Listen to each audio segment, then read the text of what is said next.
Okay, चलिए यहाँ पर रिंटू जी का सवाल आया है, कह रहे हैं कल से सवाल पूछ रहे हैं हम दिव्यानी में फ्रेश एंट्री लेना चाहते हैं, तो यहाँ पर फ्रेश एंट्री की जाए या फिर अभी अवॉइड करें?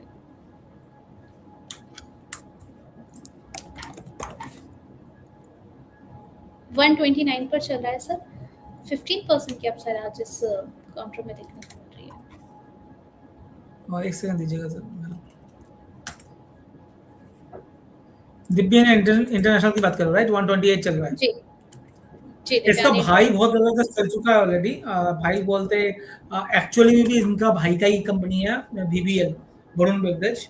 दोनों भाई बहनों का कंपनी है। ये इतने दिन परफॉर्म नहीं कर पाया था, बट अभी इसमें अच्छा खासा मूवमेंट आ रहा है, तो मेरे हिसाब से स्टॉक पे बने रहना चाहिए। इसका जो नेक्स्ट हार्डल जोन है 135 का करीब है, उसके ऊपर अगर क्लोज होता है, मान लीजिए 140 के ऊपर क्लोज होता है, तो 160 170 तक रुक जा सकता है। अभी के लिए स्टॉप लॉस 112 115 का जरूर मेंटेन करें। ओके, इनका एक और सवाल था सर पाइन लैब्स को लेकर के, 197 पर चल रहा है, 3.5% से ज़्यादा की गिरावट है, क्या यहाँ पर इनको फ्रेश एंट्री लेनी चाहिए? कौन सी company? Pine Labs. Pine labs.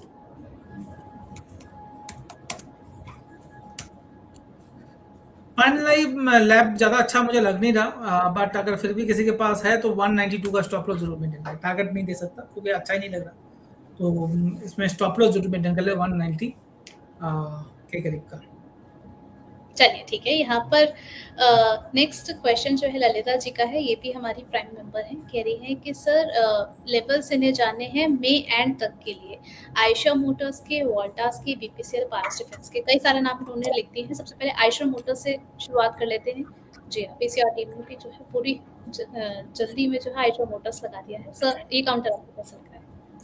Ayesha Motors sideways zone में है अभी, मई का टारगेट देना बहुत मुश्किल होगा, बट मान के चलिए ये रेंज रहेगा 6900 और 7300 के बीच में अभी के हिसाब से।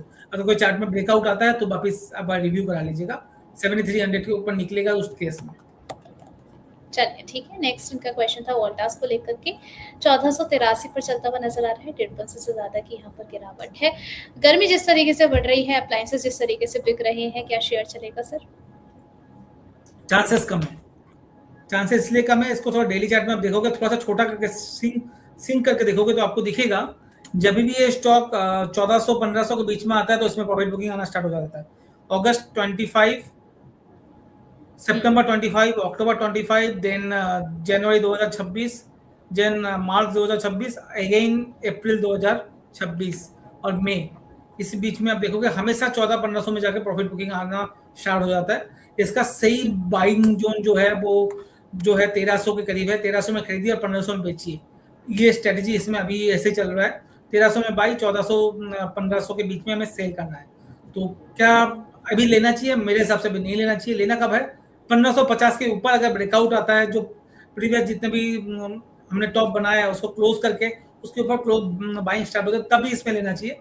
उसके अदरवाइज अगर 7-8 महीने का ट्रेंड यही है जो 200 पॉइंट के अंदर घूम रहा है और अभी जो प्राइस है वो अपने ट्रेंड के अपर रेंज में है, तो वहां से प्रॉफिट बुकिंग आने के चांसेस ज्यादा है। चलिए, तो फिलहाल यहाँ पर जो है पोजीशन ना बनाइए, जहां अगर आप खरीदारी करने के बारे में सोच ही रहे हैं तो इन टारगेट्स का बिल्कुल इंतजार करिए, तभी आप खरीदने और बेचने की स्ट्रैटेजी यहाँ पर फॉलो करके चल सकते हैं। बीपीसीएल अगला नाम इन्होंने से यहाँ पर मेंशन करा है। बीपीसीएल की बात करें 304 पर कामकाज कर रहा है, 1.15% की जो है गिरावट यहाँ देखने को मिल रही है। सर काफी प्रेशर पड़ा है सर, अगर हम बात करें ऑयल स्टॉक्स पर, इस पर क्या करना चाहिए? सेम राय है, बीपीसीएल, एचपीसीएल, आईओसी, तीनों केस में अगर कोई भी पूछ रहे हैं इन तीनों में तो सेल ऑन राइस की स्ट्रेटेजी इसमें चलेगी, बाय ऑन डिप्स नहीं चलेगा। जब तक क्रूड ऑयल 90 के ऊपर लागू है, चल रहा है, जो मुझे लगता है आने वाले 6 महीने तक 90 के ऊपर ही जाएगा, तो बहुत मुश्किल है बीपीसीएल, एचपीसीएल, आईओसी चलने के लिए। यस, 90-95 में थोड़ा कंफर्टेबल जोन हमारी कंपनी दूसरी कंपनीज के लिए हो जाएगा, बट 90 के नीचे बीपीसीएल, एचपीसीएल के लिए प्रॉफिटेबल बिजनेस शुरू होगा, क्योंकि अभी तो ये लॉस ही बुक कर रहे हैं। अगर गवर्नमेंट प्राइस हाइक नहीं करती है तो जो लॉस होगा वो बीपीसीएल, एचपीसीएल के लिए होगा। बट एक चीज जरूर मैंने माने रखिए, 4 तारीख रिजल्ट है, 5 तारीख को या 4 तारीख रात को रिजल्ट के बाद अगर कोई किसी वजह से प्राइस हाइक होता है तो 1 दिन 2 दिन के लिए इसमें मूव आ सकता है अपर डायरेक्शन में, क्योंकि प्राइस हाइक मतलब इनको लॉस कम होना है, तो मार्केट सेंटीमेंट में थोड़ा सा अच्छा हो सकता है और इस वजह से ये चल सकते हैं, बट 2-3 महीने के होराइजन में तो एकदम अच्छा नहीं लग रहा। चलिए ठीक है, तो थोड़ा-सा फॉर द टाइम बीइंग ये जो कुछ नाम आपके साथ मेंशन किए हैं सर ने, उसको आप ज़रा कॉशियस अप्रोच के साथ ही देख कर के चलें। नेक्स्ट यहाँ पे माला सिन्हा जी का सवाल आया है, सर ये भी हमारी प्राइम मेंबर हैं। कह रही हैं कि पॉलिसी बाज़ार में इनको जो है 2% का प्रॉफिट है, तो क्या इनको अभी होल्ड करनी चाहिए अपनी पोज़ीशन या फिर निकलने के मौके देखें? होल्ड किया जा सकता है, स्टॉप लॉस जरूर मेंटेन करें 1640 रुपए का। इसमें मूव सही आ रहा है, हो सकता है ये 1750-1800 तक जा सकता है। Okay, okay. आपके लिए कमेंट आया है सर मोहित उपल जी का, कह रहे हैं कि सर आपके सजेशन से जो है वो प्रॉफिट हुआ है, उसके लिए आपका धन्यवाद। एक सवाल है इनका साथ ही साथ, रिलायंस स्टॉक पर बाय किया है इन्होंने 1313 पर, तो अभी अपनी पोजीशन को होल्ड करके चलना है और टारगेट क्या रहेंगे? रिलायंस को मेरे हिसाब से होल्ड करके चले, कोई दिक्कत है नहीं।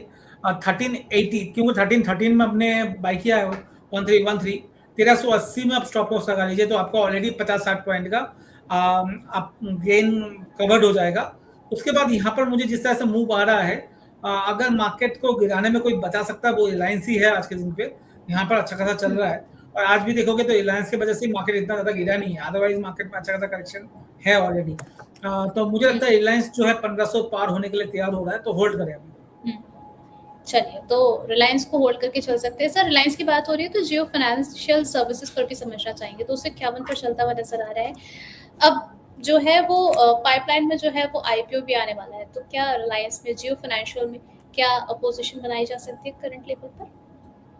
ट्रेडिंग के लिए अलग सी बात है, बट इन्वेस्टमेंट के लिए जियो फाइनेंशियल नहीं है। रिलायंस की कंपनी जरूर है, बट इन्वेस्टमेंट के ओरिजिन से बहुत महंगा शेयर है। जैसे हमने स्टार्ट की थी विप्रो एंड जोमेटो के हिसाब से, ये भी महंगा ही शेयर है। महंगा शेयर में पैसा नहीं बनता। शेयर अच्छे होते हैं, क्वालिटी अच्छी होती है, प्रोमोटर अच्छे होते हैं, पर पैसा नहीं बनता। फॉर एग्जाम्पल मैम, आप जहाँ पर रहते हो, मान लीजिए वो घर जो है 2 करोड़ का है, अब किसी वजह से आपने वो 10 करोड़ में बेच दिया किसी को, राइट? तो आपका घर खराब है? नहीं है। आपका लोकेशन खराब है? नहीं है। जो आपने प्राइस उस सामने वाले बंदे को 10 करोड़ में दिया, वो प्राइस खराब है, तो वो आने में कम से कम 5-6 साल 7 साल लग जाएंगे 10 करोड़ में, करेक्ट? तो जगह अच्छी, कंपनी मतलब घर अच्छा, सब कुछ अच्छा, प्राइस गलत। वही चीज जियो फाइनेंशियल हो या बाकी 2 शेयर के हमने बात की, उन सब में है। तो avoid for long term investors. Traders के लिए हो सकता है 240 के करीब मिले तो वो लेने का टाइम होगा, 260-265 तक जा सकता है। चलिए ठीक है, ट्रेडिंग पर्पस के लिए जियो फाइनेंशियल अच्छा लग रहा है, लेकिन फॉर द इन्वेस्टमेंट पर्पस आप जो है वो थोड़ा सा कहीं और अपना नजरिया देख सकते हैं। पोल क्वेश्चन देख लेते हैं। सवाल था कि कौन सा सेक्टर सबसे ज्यादा आपको स्ट्रॉन्ग नजर आ रहा है। यहाँ पर आपके पास जो है वो 4 विकल्प थे, बैंकिंग, फाइनेंशियल सर्विसेज, ऑटो या फिर रिन्यूएबल एनर्जी। 38% वोटिंग जो है वो बैंकिंग की तरफ है, 31% वोटिंग रिन्यूएबल एनर्जी की तरफ है, 17% लोगों ने वोट किया है ऑटो की तरफ, और 14% वोटिंग जो है वो फाइनेंशियल सर्विसेज की तरफ आप लोगों ने हमारे साथ शेयर की है। लोकेश सर आपके पास आना चाहेंगे इसी सवाल के साथ में। अगर स्ट्रॉन्ग नजरिए से देखना हो तो आप किस तरीके से इन 4 ऑप्शंस को प्लेस करेंगे? मैम वापिस एक बार बताइए। फाइनेंशियल सर्विस है, बैंकिंग है, ऑटो है, एक और कौन सा था?